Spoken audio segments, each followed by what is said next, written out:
The moment I realized my best friend of 10 years was trying to steal my home, I was standing in my own kitchen holding a letter that made no sense. It was a legal document, typed on thick cream paper with a solicitor's letterhead, and it informed me that the property I had lived in for nearly 15 years was subject to a dispute of ownership. The claimant listed was David Hartley, my neighbor, my friend, the man who had helped me carry my daughter's crib through the front door when she was born, the man who had barbecued in my garden every summer and cried on my shoulder when his own father passed away, the man I trusted more than almost anyone in this world. I read the letter 3 times before I sat down. My hands were shaking. I remember thinking that there must be some mistake. This had to be a clerical error, a mix-up at the solicitor's office, some bizarre coincidence of names and addresses, because the alternative was unthinkable. The alternative was that the man who had lived on the other side of my wall for a decade, the man whose son was practically a brother to my daughter, the man I had welcomed into my life with open arms and an open heart, had betrayed me in the most devastating way imaginable. I should start from the beginning, because this story does not make sense without context. It does not make sense without understanding how deeply intertwined our lives had become, how much I trusted David, how completely I had let my guard down. When I say he was like family, I mean it in the truest sense of the word. I would have done anything for him. And for 10 years, I believed he felt the same way about me.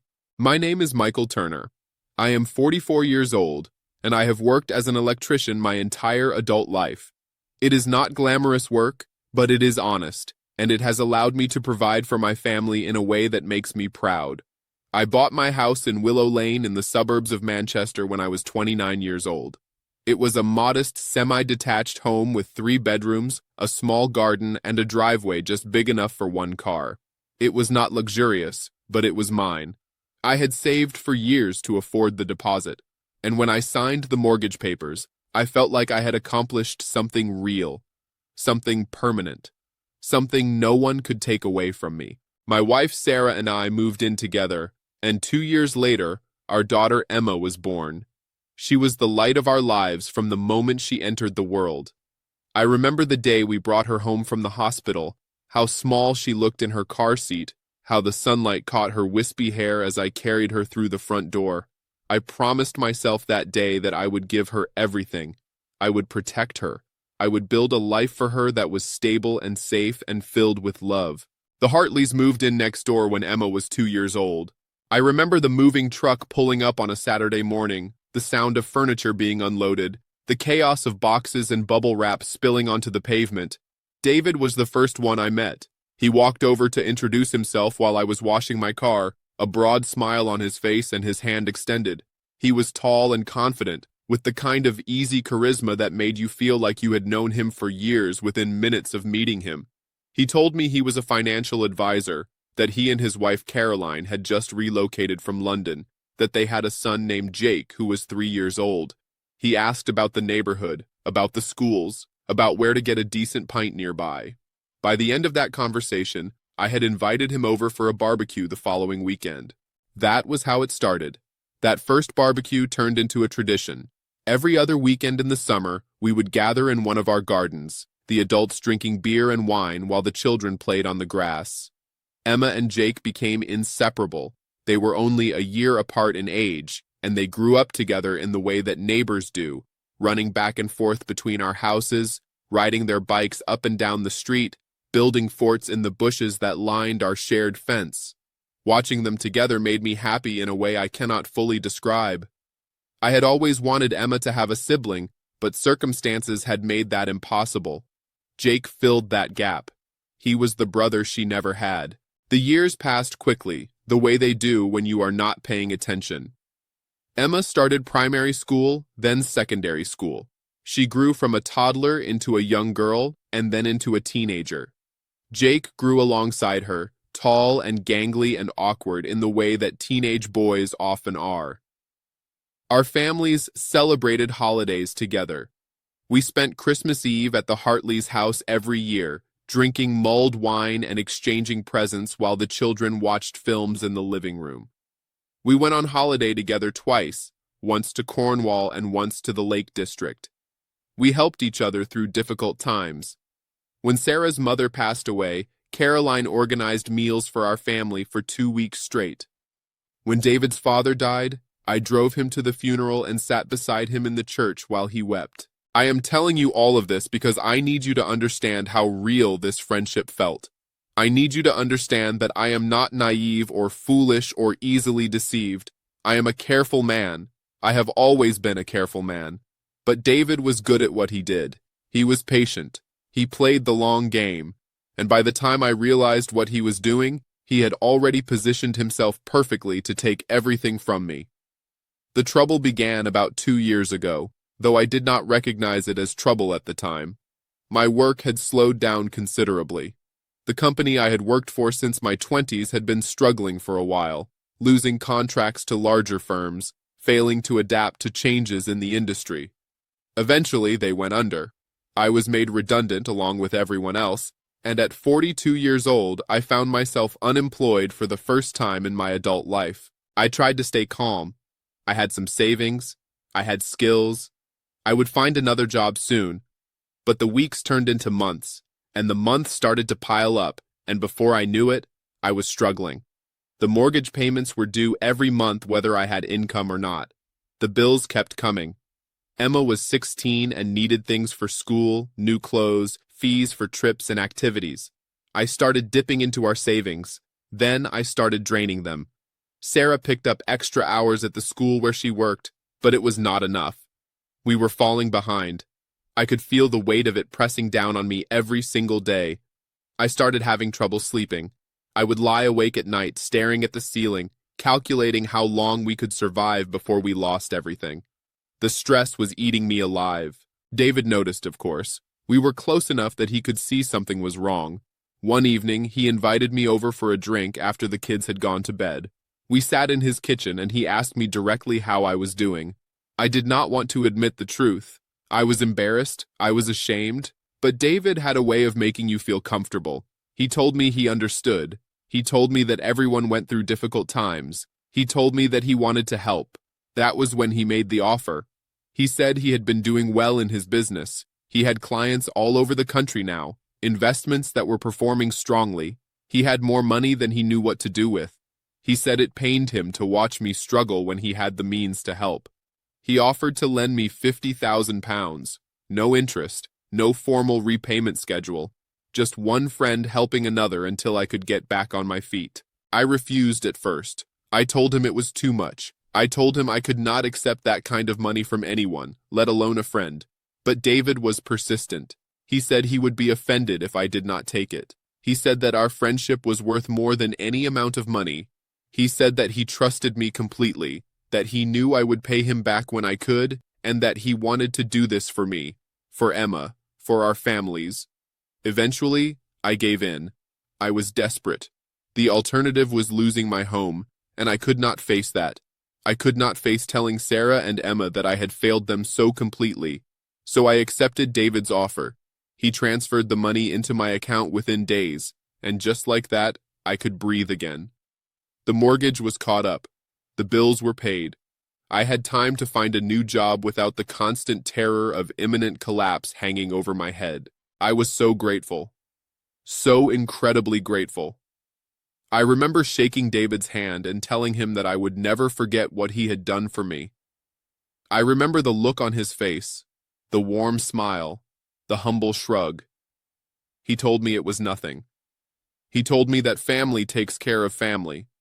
I wish I had noticed the way his eyes lingered on my house as he said it. The months that followed were strange in ways I could not quite articulate. I found a new job eventually, working as an electrician for a smaller company. The pay was not as good as before, but it was steady income. I started making payments to David, small amounts at first, with the promise of larger ones as my situation improved. He always brushed off my offers. He told me not to worry about it. He told me to focus on my family. He told me the money was not going anywhere. I should have written everything down. I should have insisted on paperwork, on receipts, on some kind of formal agreement. But David was my friend. He was practically family. The idea of treating our arrangement like a business transaction seemed insulting. It seemed like an admission that I did not trust him. And I did trust him. Completely. The first sign that something was wrong came about 8 months after I accepted the loan. I was at home on a Saturday afternoon when the doorbell rang. I opened it to find a man in a suit standing on my doorstep. He introduced himself as a surveyor and said he was there to conduct an inspection of the property. I told him there must be some mistake. I had not requested any inspection. He checked his paperwork and confirmed the address. He said the inspection had been ordered by the property's secondary stakeholder. I asked him what he meant by secondary stakeholder. He looked at me like I had asked a stupid question. He said he assumed I knew about the financial interest registered against the property. I told him I had no idea what he was talking about. He apologized and said he must have the wrong house. He left without saying anything else. I stood in my doorway for a long time after he was gone, a cold knot forming in my stomach. Financial interest, secondary stakeholder. The words bounced around in my head, meaningless and terrifying at the same time. I told myself it was a mistake, a clerical error, nothing to worry about. But the knot did not go away. I mentioned the incident to Sarah that evening. She was concerned, but she agreed it was probably nothing. She suggested I look into it just to be safe. I said I would, but I did not. I was busy with work, busy with Emma, busy with life. I pushed the strange visit out of my mind and tried to forget about it. That was my first mistake. The second sign came a few months later. I received a letter from my mortgage company informing me of changes to my account. The letter was confusing and filled with legal language I did not fully understand. It referenced amendments and secondary charges and beneficiary adjustments. I called the mortgage company to ask what it meant. The representative on the phone was friendly but unhelpful. She said there had been some administrative updates to my account and that everything was in order. She said I had nothing to worry about. I wanted to believe her, so I did. Sarah was less convinced. She had always been more skeptical than me, more cautious. She started asking questions I did not want to think about. She wanted to know exactly what David had put in writing when he lent us the money. She wanted to see documentation, contracts, anything official. I told her there was nothing like that. I told her we had agreed verbally, as friends. She looked at me with an expression I had never seen before. It was not anger exactly. It was something closer to fear. She asked me if I trusted David. I said of course I did. She asked me if I was absolutely certain. I said yes. She nodded slowly and did not say anything else, but I could tell she was worried. The letter that changed everything arrived on a Tuesday morning in March. It was raining outside, a cold gray drizzle that seemed to seep into everything. I picked up the post from the mat and carried it into the kitchen without looking at it. I made myself a cup of tea. I sat down at the table. I started sorting through the envelopes. Bill, advertisement, bank statement, and then the letter with the solicitor's letterhead. I read it slowly, my brain refusing to process the words. Dispute of ownership. Claimant, David Hartley. Legal proceedings, court date. I read it again, and again. The tea grew cold in my hands. The rain kept falling outside. The world I had built for my family began to crumble around me. I did not confront David immediately. Some part of me still believed there had to be an explanation. Some part of me was clinging to the hope that this was all a misunderstanding. I called the solicitor's office listed on the letter instead. I spoke to a young woman who confirmed that proceedings had indeed been initiated. She told me that David Hartley was claiming partial ownership of my property based on financial contributions he had made. She told me he had documentation supporting his claim. She told me I should seek legal representation immediately. I asked her what kind of documentation. She said she could not discuss the details of the opposing party's case. She recommended I hire a solicitor of my own as soon as possible. I hung up the phone and sat in silence for what felt like hours. The house was empty. Sarah was at work. Emma was at school. I was alone with the realization that my best friend was trying to steal my home. When Sarah came home that evening, I showed her the letter. I watched her face as she read it. I saw the color drain from her cheeks. I saw her hands start to shake. When she looked up at me, there were tears in her eyes. She did not say I told you so. She did not say anything accusatory or cruel. She simply asked what we were going to do. I told her I did not know yet. I told her I needed to understand what was happening before I could figure out how to fight it. She nodded and took my hand. We sat together in the kitchen for a long time that night. Neither of us knew what to say. The house felt different somehow. The walls that had sheltered us for 15 years suddenly felt fragile. The home I had worked so hard to build suddenly felt like it was being pulled out from under me. I hired a solicitor the next day. His name was Robert Chen, and he came recommended by a colleague at work whose brother had gone through a messy divorce. Robert was calm and methodical, exactly what I needed in that moment. I sat in his office and told him everything: the loan from David, the lack of formal documentation, the strange surveyor visit, the confusing letters from the mortgage company. He listened without interrupting, taking notes on a yellow legal pad. When I finished, he was quiet for a moment. Then he asked me if I had signed anything for David. Any papers, any forms, anything at all. I said no, I was certain of it. He asked if I had ever given David access to my personal documents. I said of course not. Why would I do that? He nodded slowly and made another note. He told me the situation was complicated. David was claiming that the loan had not been a loan at all, but an investment in my property. He was claiming that we had agreed he would receive partial ownership of the house in exchange for his financial contribution. He was claiming that he had documentation proving this agreement. He was claiming that I had signed papers acknowledging his stake in my home. I told Robert that was impossible. I had never signed anything like that. I had never agreed to give David any ownership of my house. The loan was exactly what David had called it at the time.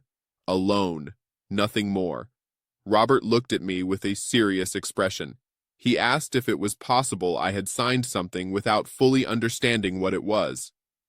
He asked if David had ever asked me to sign any papers for other reasons, insurance documents, financial statements, anything at all. And that was when the memory surfaced. It was about 6 months after I had accepted the loan. David had asked me to sign some papers related to tax documentation. He said it was standard procedure for any financial arrangement over a certain amount.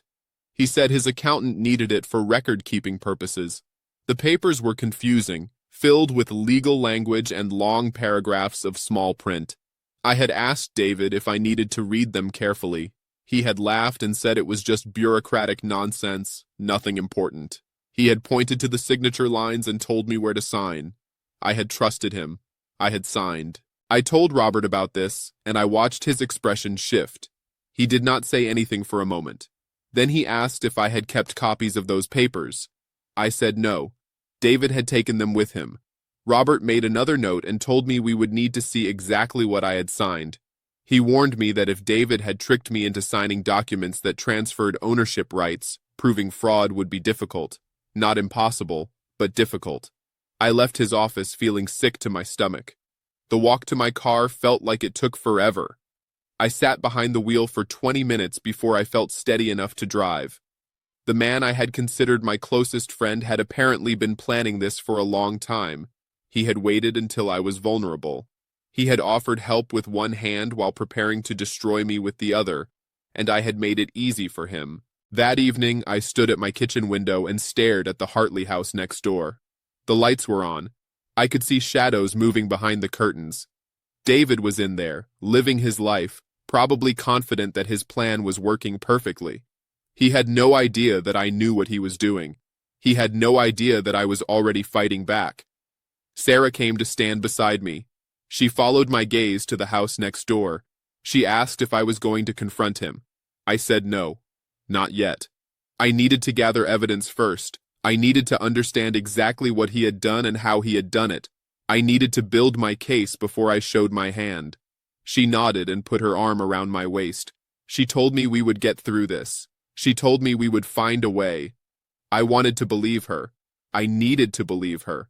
But standing there in my own kitchen, staring at the home of the man who was trying to take everything from me, I felt more afraid than I had ever felt in my life. The investigation that followed consumed every waking moment of the next several months. Robert Chen was meticulous and thorough, but the process was slow. We submitted requests for all documentation David had filed with the court.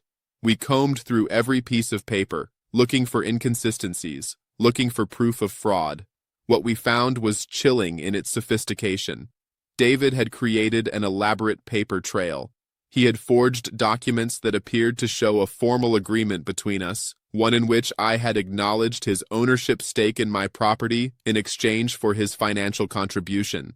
The documents were dated months before I had actually signed anything, backdated to make it look like the agreement had been in place from the beginning.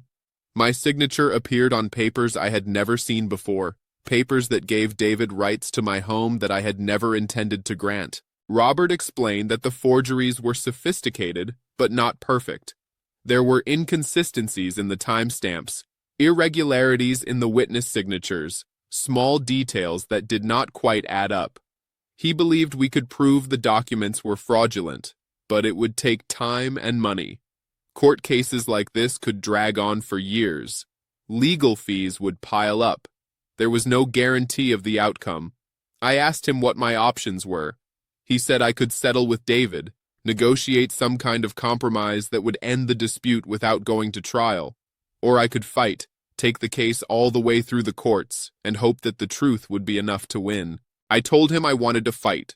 I told him I would not give David a single inch of my home. I told him I would spend every penny I had left to prove what he had done. Robert nodded and said he understood. He told me we would need evidence beyond the document inconsistencies. We would need witnesses. We would need testimony. We would need to prove not just that the documents were forged, but that David had intentionally and maliciously deceived me. That was when I started paying closer attention to everything David did. I became obsessed with watching the house next door. I noted when David left for work and when he came home. I noted when Caroline went out and when she returned. I noted the cars that visited, the deliveries that arrived, the patterns of their daily life. I was looking for anything unusual, anything that might give me leverage, anything that might help me prove what kind of man David really was. Sarah was worried about me. She could see how consumed I had become. She tried to get me to step back, to let Robert handle the investigation, to focus on other parts of my life, but I could not let go. Every time I looked at the house next door, I felt the anger burning in my chest. Every time I thought about what David had done, I felt the betrayal cutting deeper. He had been my friend. He had sat at my table. He had eaten my food and drunk my wine. He had watched my daughter grow up, and all the while, he had been planning to destroy me. Emma knew something was wrong. She was 16, old enough to sense the tension in our house, old enough to notice that her parents were stressed and distracted. She asked me one evening if everything was okay. I told her we were having some legal issues with the house. I told her it was complicated but that we were handling it. She nodded and said she understood. Then she asked me if it had something to do with Jake's family. I looked at her, surprised. I asked her why she would think that. She was quiet for a moment. Then she told me that Jake had been acting strange lately. He had been distant, avoiding her at school, making excuses not to hang out. When she had asked him what was wrong, he had said he could not talk about it. He had said his parents had told him to stay away from her. I felt my heart break a little bit in that moment. Whatever David was doing to my family, he was also doing to his own son. Jake was a good kid. He had been Emma's friend for most of their lives, and now he was being dragged into his father's scheme, forced to abandon the people he had grown up with. I told Emma that I was sorry. I told her that what was happening was not Jake's fault. I told her that sometimes adults made terrible decisions that affected their children. She nodded and said she understood, but I could see the hurt in her eyes. I could see that she had already started grieving the loss of her friend. The first break in the case came from an unexpected source. Robert had hired a forensic document examiner to analyze the papers David had submitted to the court. The examiner was an expert in detecting forgeries, and she had spent weeks studying every signature, every date stamp, every ink mark on the documents. Her report was devastating for David's case. She concluded that several of the signatures attributed to me had been created by digital manipulation. Someone had taken genuine samples of my handwriting and used software to reproduce my signature on documents I had never seen. The technique was advanced, but imperfect. Close examination revealed subtle distortions, inconsistencies in pressure and angle that were consistent with digital fabrication rather than authentic handwriting. Furthermore, she found that the dates on several documents did not match the paper they were printed on. The paper used for some of the oldest documents had not been manufactured until months after the dates those documents supposedly bore. It was physical proof that the documents had been backdated, created much later than they appeared. Robert told me this was excellent news. The forensic evidence would be difficult for David to explain away. Combined with the other inconsistencies we had found, it painted a clear picture of deliberate fraud. But we needed more. We needed to prove intent. We needed to show that David had planned this from the beginning, that the loan had always been part of a larger scheme to steal my home. That proof came from Caroline. I had always sensed something cold about Caroline Hartley. She was pleasant enough on the surface, always smiling, always polite. But there was something behind her eyes that never quite matched her words. She seemed to be performing friendliness rather than feeling it. Sarah had mentioned the same thing to me once, years ago. She had said she always felt like Caroline was calculating something when they talked. I had dismissed it at the time. I had told Sarah she was being paranoid. I should have listened to my wife. As the legal case progressed, David and Caroline's behavior toward us changed completely. They stopped acknowledging us. They stopped returning waves and greetings. They started parking their cars at odd angles to make our driveway difficult to access. Small acts of hostility, petty but unmistakable. They knew we were fighting back, and they wanted us to know they were not afraid. But Caroline made a mistake. One afternoon, I came home from work to find Sarah sitting at the kitchen table with a printed email in her hands. Her face was pale. I asked her what was wrong. She handed me the paper without saying anything. The email was from Caroline to a woman I did not recognize. It had been forwarded multiple times before somehow ending up in our possession. Robert later explained that one of his contacts had obtained it through channels I probably did not want to know about. The email was dated almost 2 years ago, just a few weeks before David had offered me the loan. In the email, Caroline was discussing their financial situation with what appeared to be a close friend or family member. She wrote that David had found the perfect opportunity. She wrote that the neighbor was struggling and would be easy to manipulate. She wrote that within a few years, they would own a second property for a fraction of its value. She wrote that David was brilliant at this kind of thing, and that the neighbor was too trusting to see it coming. I read the email 3 times.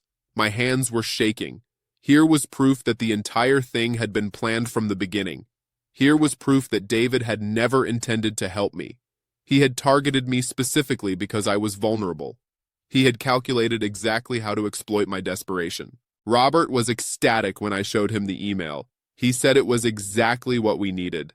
Combined with the forensic evidence on the forged documents, we now had a compelling case for fraud and intentional misrepresentation. He said we should prepare to take this to court with confidence. But I was not satisfied with just winning the legal case. David had tried to destroy my family. He had tried to steal my home.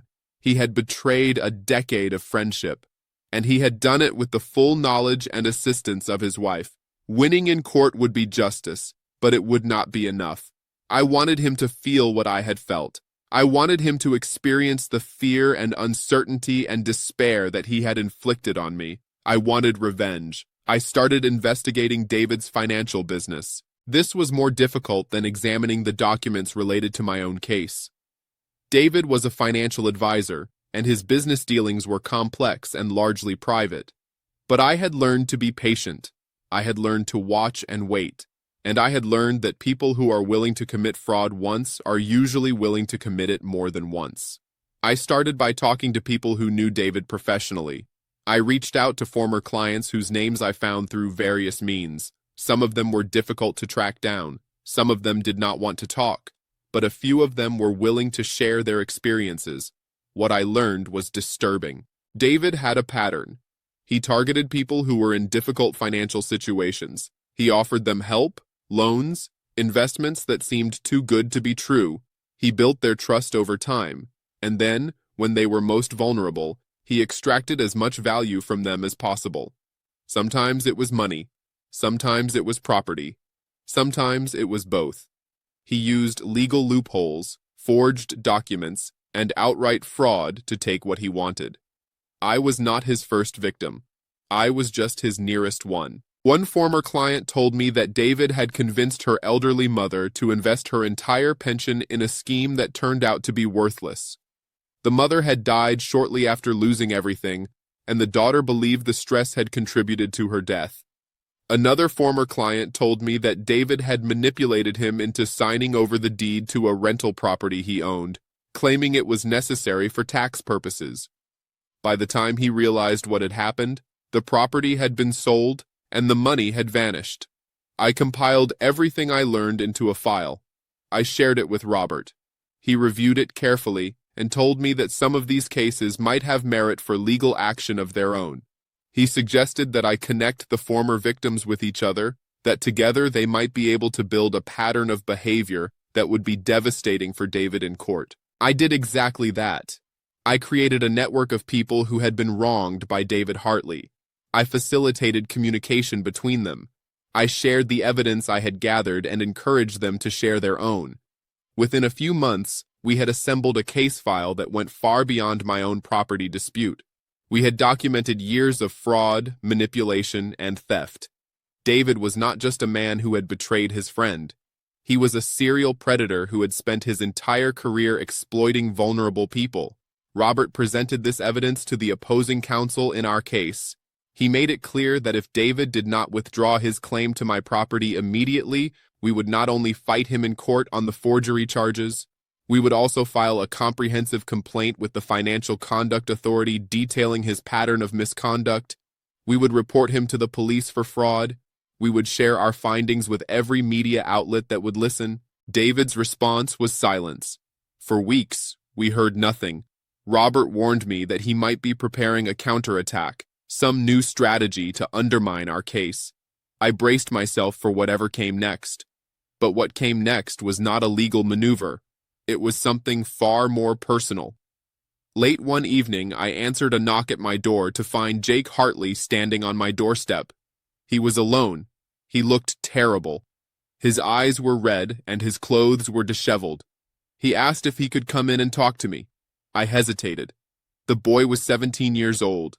He was the son of the man who was trying to destroy my family. I did not know what to say to him. But when I looked at his face, I did not see David. I saw a frightened child who had nowhere else to go. I let him in. We sat in the living room. Emma was upstairs, and Sarah was in the kitchen.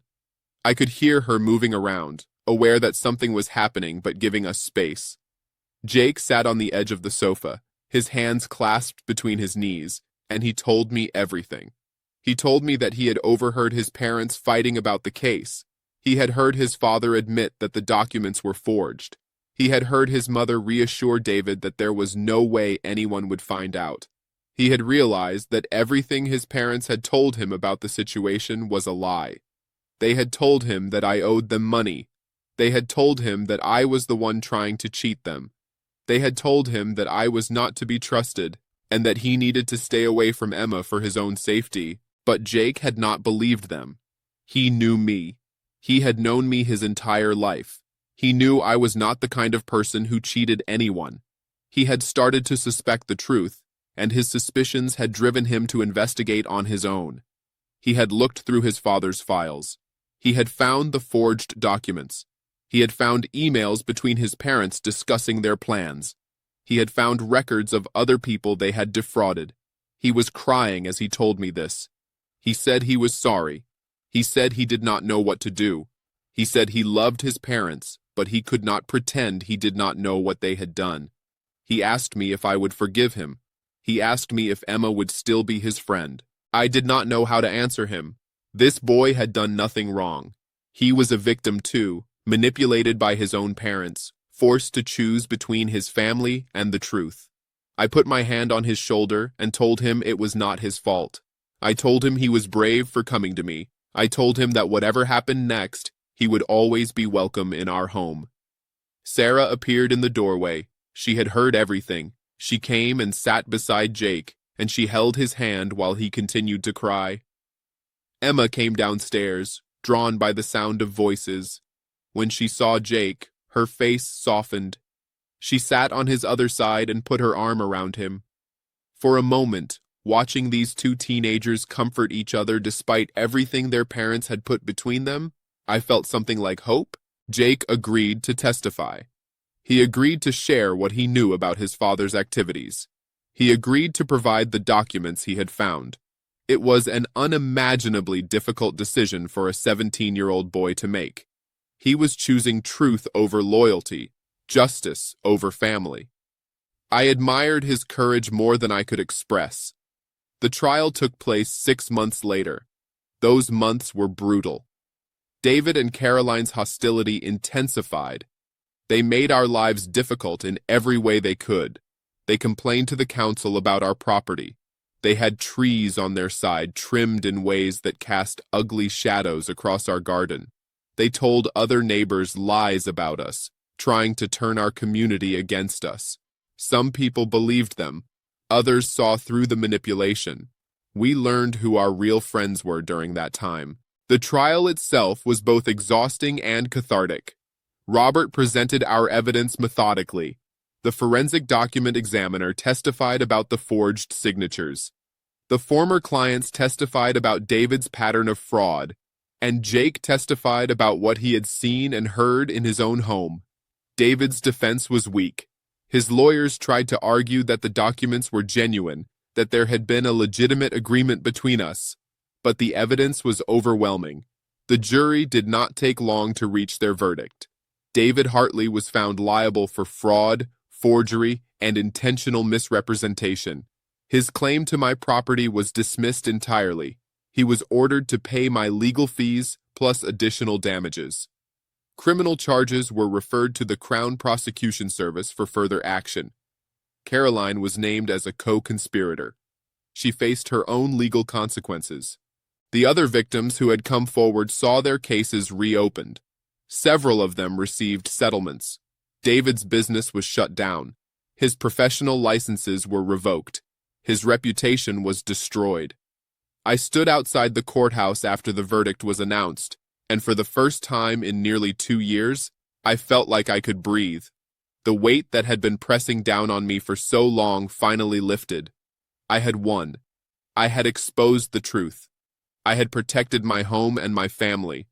Justice had been served, but the victory was bittersweet.